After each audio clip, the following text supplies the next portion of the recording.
ഈ സോഷ്യൽ മീഡിയയിൽ എഴുതുന്ന 3 കൂട്ടരാണുള്ളത്. 2 ചെറിയ കൂട്ടരും ഒരു വലിയ കൂട്ടരുമാണുള്ളത്. ഈ 2 ചെറിയ കൂട്ടർ ആരൊക്കെയാണെന്ന് അറിയാമോ? അതിലെ ഈ 2 ചെറിയ കൂട്ടരിലെ ഒരു ചെറിയ കൂട്ടർ എന്ന് പറയുന്നത് സത്യം എന്താണെന്ന് കൃത്യമായി മനസ്സിലാക്കി സത്യത്തിന് വേണ്ടി എഴുതുകയും നീതിക്ക് വേണ്ടി സംസാരിക്കുകയും നിലപാടെടുക്കുകയും ചെയ്യുന്ന ആളുകൾ. അവർ സോഷ്യൽ മീഡിയയിലൂടെ ഇങ്ങനെ ഇടപെടുന്നുണ്ട്. രണ്ടാമത്തെ വളരെ വളരെ ചെറിയൊരു കൂട്ടരുണ്ട്. പറയണത് കള്ളത്തരമാണെന്ന് അവർക്കറിയാം, എങ്കിലും കള്ളം തന്നെ പറഞ്ഞുകൊണ്ടിരിക്കുകയാണ്. കള്ളത്തരത്തിന് വേണ്ടി ഇങ്ങനെ മനഃപൂർവ്വം കാശ് മേടിച്ചും പദവികൾ മേടിച്ചും പറഞ്ഞുകൊണ്ടേ ഇരിക്കുന്ന ആൾക്കാർ. ഈ 3ാമത്തെ കൂട്ടരാണ് വലിയ കൂട്ടർ. അവർ പാവത്തുകളാണ്. ഈ സത്യം പറയണവരാരാണ്, കള്ളം പറയണവരാരാണെന്നൊന്നും അറിയാതെ ഈ കേൾക്കണത് മുഴുവനും തൊണ്ട തൊടാതെ അങ്ങ് വിശ്വസിക്കും. ഇന്ന് രാത്രി 12 മണിക്ക് പുറത്തിറങ്ങിയ ഉലുക്ക വീഴു എന്ന് പറഞ്ഞാൽ അതും ഒരു വിശ്വസിക്കും, അതും ഒരു ഫോർവേഡ് ചെയ്യും. അയാൾ അങ്ങനെ ചെയ്തു എന്ന് പറഞ്ഞാൽ അതും ഒരു വിശ്വസിക്കും. ഇയാൾ അവിടെ പോയി എന്ന് പറഞ്ഞാൽ അതും വിശ്വസിക്കും. എല്ലാം വിശ്വസിക്കുന്ന കൂട്ടരാണ് അവർ.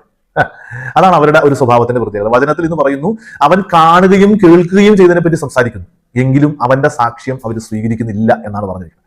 കാണുന്നതും കേൾക്കുന്നതുമായ കാര്യങ്ങൾ സത്യസന്ധമായി അവതരിപ്പിക്കുന്നവരെ വിശ്വസിക്കാൻ ബുദ്ധിമുട്ടുള്ള കാലമാണ് നമ്മൾ ഈ കാലത്ത്. അത് ഈ കാലത്തിന്റെ മാത്രം പ്രത്യേകത ആയിരിക്കില്ല, എല്ലാ കാലത്തിനും പ്രത്യേകതയും. സത്യം വിശ്വസിക്കാൻ ബുദ്ധിമുട്ടാണ്.